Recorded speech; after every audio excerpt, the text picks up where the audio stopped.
Ex man, mamatay man. Nadali lang siguro ko ng mga tropa ko. Naman ko ba? Mga bigay malisya sila. Ano naman kung palagi ko nanonood ng practice ng banda? Porket ba drummer ka, ikaw na agad ang pinapanood ko? Hindi ba pwedeng nakakainganyo at pinapanood ko lang ang mga klasikong party nito? Hindi rin naman ikaw ang dahilan kung bakit mas pinili kong dumaan sa kabilang hagdan kaysa sa malapit sa amin. O kung bakit kahit masakit na ang paa ko, sasamahan ko pa rin ang tropa ko magpa-check ng research sa paa ko. Maghabol ng requirements. Porket ba madadaanan ng classroom nyo, ikaw na agad ang gusto kong masulipan. Naaminin ko, you caught my attention. Pero hanggang doon lang naman yun. Doesn't mean na ikaw na ang rason ko.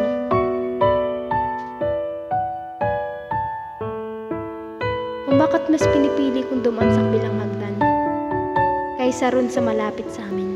Bakit ba? Isa, may tropa ako ron eh. Hindi para makasabay ka ng baba.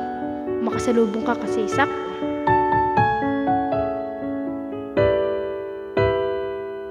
Hindi ko naman gusto na makasalubong ka palabas ng classroom yun. Alam mo, nakakairita nga yung mga naririnig kong bulungan eh. Uy, si ano? Saan?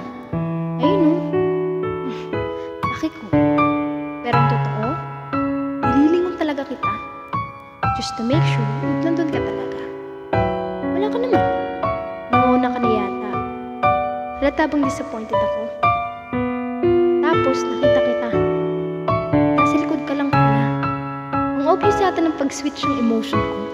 At mas obvious ata na kinikilig ako. Kasi sino bang niloloko ko? Totoo naman talagang ikaw ang rason kung bakit mas pinipili ko ang daan na malayo kahit masakit ang paa ko. At kahit tamad ako na tao, ako mismo ang mag-volunteer na sumama sa tropa ko para magpa-check ng research sa paa ko.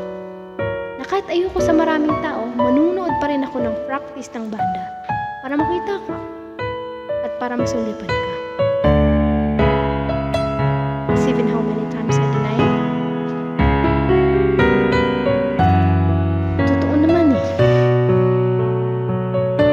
Ayaw ko man aminin. Gusto ko maging sikreto. Na hindi ako matukso ng tropa.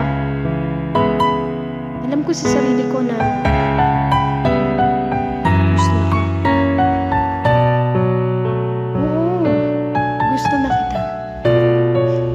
Ang glitch pag-ingat pero ewan ko ba?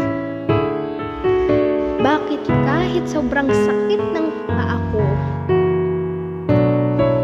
nalakadin ang kabilang hagdan kung saan masusulipan kita, ipipilitin ko pa din.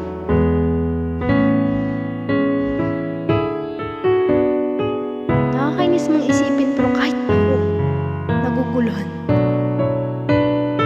Ni late ko nga na-realize na kaya ko pala pinipili ang mahabang lalakarin. Eh, gusto kitang makita. Gusto kitang makita kung anong ginagawa mo. Gusto kong malaman kung sino katabi mo. Gusto kong ma-sure. Gusto kong ma-assure ako. Eh, pumasok ka. Kulang nga lang, gusto ko na lang malaman eh.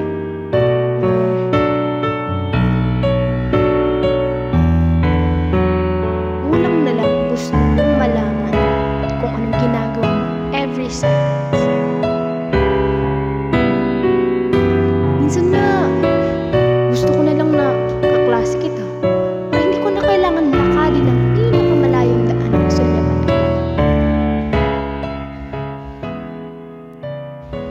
Kaso, where's the fun? Kung hindi ako masasaktan.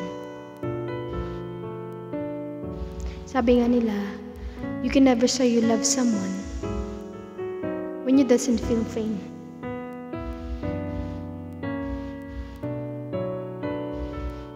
Siguro nga,